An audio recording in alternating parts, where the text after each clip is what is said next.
The man had a gun pointed at my wife's face, hands trembling, eyes bulging with a ridiculous sense of self-importance right there in our front yard, and all because she had jogged past the HOA clubhouse without carrying any identification. What? He didn't know, and what I would have paid good money to see register across his face, was that the woman he was trying to threaten with a knockoff Glock was Major Evelyn Carter, an active Delta Force operator who had returned from a classified mission just 2 days prior. She hadn't even unpacked her field gear yet, and now here she was standing in front of a wannabe rental cop holding a weapon sideways, like he had learned it from some terrible straight-to-DVD action movie. I knew she could have disarmed him with nothing more than a pine cone and a zip tie. But for once, she actually gave the guy a chance to back down. He didn't take it. And that's when things got real. We had moved into the Willow Creek Estates precisely to avoid noise, chaos, and unnecessary attention. Ironic, really, considering my wife once defused live explosives during a thunderstorm while rescuing hostages from a militant stronghold. She wanted peace, quiet, a neighborhood where she could jog freely, garden in the mornings, maybe start a small chicken coop. I, meanwhile, a proud cybersecurity nerd and confirmed indoors man, had simple needs. A solid basement and excellent fiber internet. We found the perfect place, or so we thought, a private, secure, family-oriented community tucked just outside the city. The brochures were glossy, full of words like sanctuary, community spirit, and family-friendly events. Nowhere did it mention cosplay security patrols acting out tactical fantasies with golf carts. The warning signs were subtle at first. 4 matte black golf carts lined up outside the HOA clubhouse, each emblazoned with Neighborhood Safety Division in white block letters. They looked like SWAT units if SWAT units needed cup holders and garden gnome decals. One even had flashing blue lights zip-tied to the roof. At the time, I thought it was cute. Maybe for Halloween festivities or neighborhood parades. I was wrong. Dead wrong. These people took it seriously. Deadly seriously. They tried to ticket homeowners for walking their own dogs off-leash on their own property. We kept to ourselves the first week.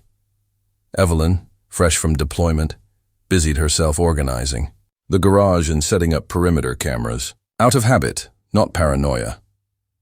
It helped with her transition, she said, routine structure. Meanwhile, I buried myself in code, pretending not to notice the oddities multiplying around us.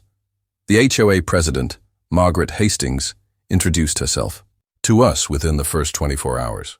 Laminated badge, 3 clipboards, and the officious smile of someone unaccustomed to being questioned. She declared herself available 24/7 for community needs and handed us a 74-page booklet of neighborhood rules. I flipped through it half-jokingly but quickly realized it was no joke. Gems included, no drying laundry outdoors. Grass must not exceed 2.75 in height. And my personal favorite, residents must not appear intimidating during recreational activity. When I asked what intimidating meant, Margaret smiled tightly and said, "You know it when you see it."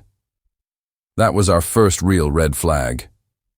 Evelyn, ever. The diplomat smiled and thanked her politely, like she hadn't just spent the last month extracting hostages under enemy fire. She had a gift for that, blending in, diffusing tension with a smile, which made what happened on day 8 all the more staggering. It started like any other morning. Evelyn laced up her sneakers, pulled on her favorite hoodie, popped in her earbuds, and set out for a light jog around the block. I made coffee and booted up my computer to tackle a client server breach. Then, the motion alert from the street-facing security cam pinged on my phone. I glanced at it absently, expecting maybe a package delivery or a neighbor walking their dog. Instead, I saw 2 of the Neighborhood Safety Division's golf carts parked diagonally across the road, effectively blocking it. Evelyn stood perfectly still between them, hands raised slightly. In front of her, a pot-bellied man in a tactical vest, his pistol leveled at her chest, shouting something I couldn't make out through the video feed. I dropped my coffee mug, sprinting outside barefoot. I arrived just in time to see 2 more officers flanking him, looking bewildered but determined. To mimic authority, Evelyn remained calm, breathing slowly, eyes fixed steadily on the weapon aimed at her. I started forward, ready to shout, when I caught the smallest twitch of her right hand, subtle, controlled, a warning signal.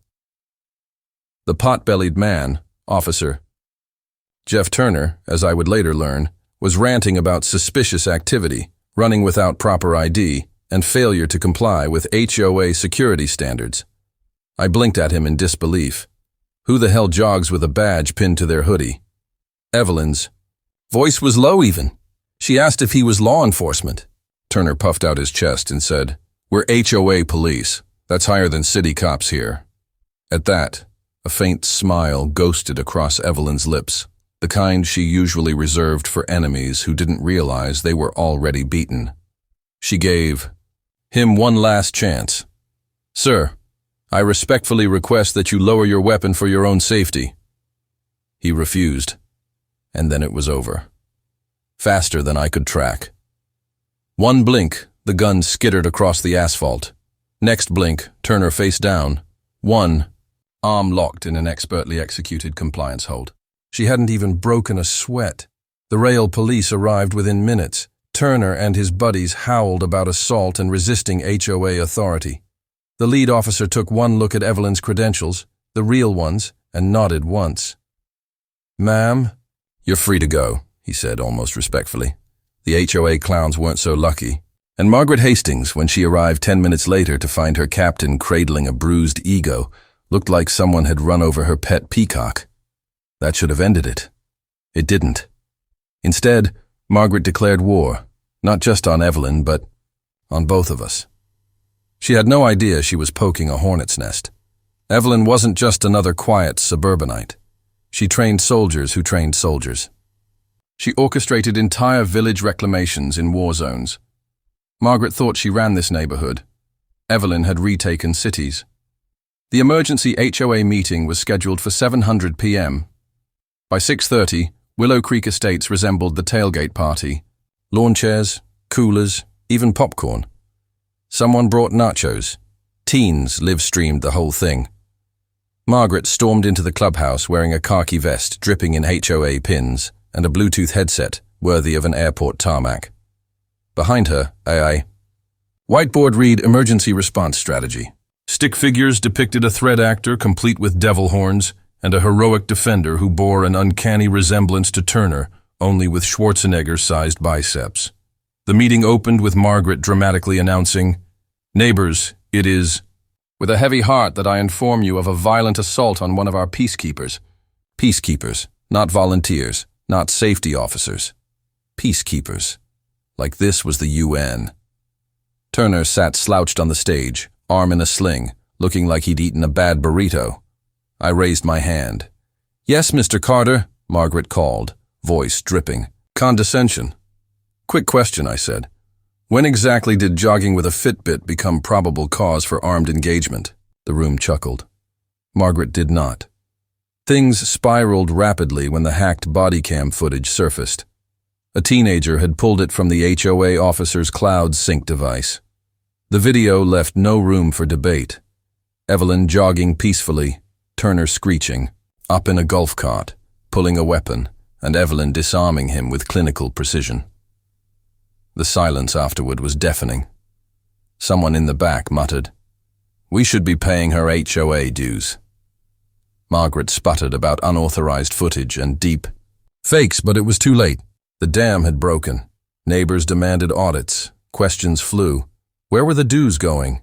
Why did we need a private militia with golf carts and zip-tied sirens? Within days, Evelyn launched what she called Operation Curb Appeal, a campaign of pure, factual information distribution. Flyers listing HOA spending discrepancies, signs parodying Margaret's reign, door-to-door conversations, not with anger, but with proof. Margaret panicked. She tried fines, threats, new bylaws invented overnight. None of it stuck because while Margaret flailed, Evelyn operated with the steady patience of a field commander peeling apart enemy logistics quietly, methodically, irrevocably. And when the federal audit landed, prompted by Evelyn's meticulous reporting, Margaret's empire collapsed. There's more. Of course, golf cart chases, courtroom showdowns, desperate live stream rants. But that's another story for another time. The important thing is this. Today, Willow Creek Estates is peaceful again. Kids ride bikes. Gardeners garden. No one measures grass height with a ruler. Evelyn, she still jogs every morning. No clipboard patrols, no threats. Just the rhythm of sneakers on pavement. Breathing free. And Margaret Hastings. Well, last I heard, she's selling timeshares in Arizona. Because when you try to run a dictatorship in a neighborhood filled with real heroes, you don't just lose. You get disarmed, politely and professionally by Delta Force.